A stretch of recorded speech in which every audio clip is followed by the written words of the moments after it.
After Nurse May got pregnant with the hospital director's child, he gave her two options as compensation. One was $3,000 and a house in the countryside. The other was $100,000 in cash. May figured a piece of rural land was a good deal. She could always build onto it later. Better than just taking the cash, so that's what she picked.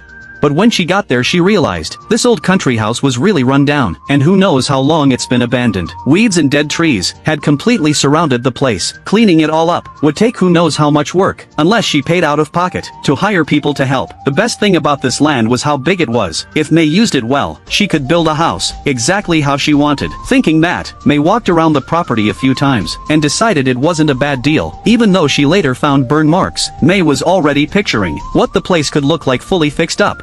Then May took that $3,000 and hired a local crew to help clear it out. This abandoned property was completely overgrown with weeds. The crew estimated it would take at least a week to clear everything. After pulling down the ivy by hand, the workers used chainsaws to cut up all the wood.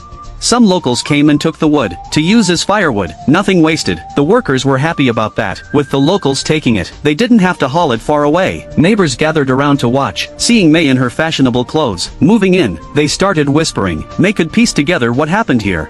Apparently before, there was some relationship drama. A woman set fire to the whole place, and her husband died in the fire. But May didn't care. She had this big space to work with. Thinking about all that was just scaring herself. She ignored the gossip, and kept directing the workers to start fixing up the yard. Back when May was a nurse, her co-worker's boyfriend was a designer, so May sent him photos of the place to get his input on how to fix it up and what it would cost. May already had a plan.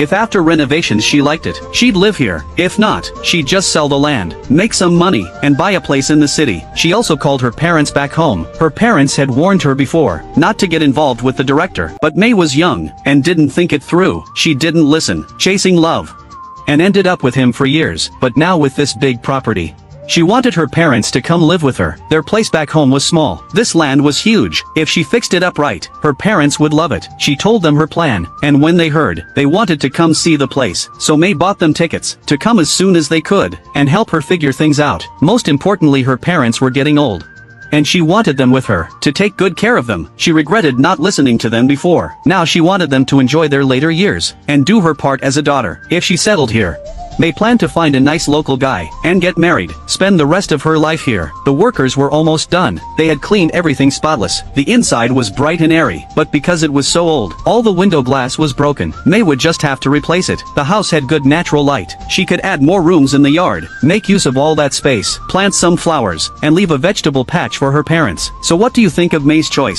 After Nurse May got pregnant with the hospital director's child, he gave her two options as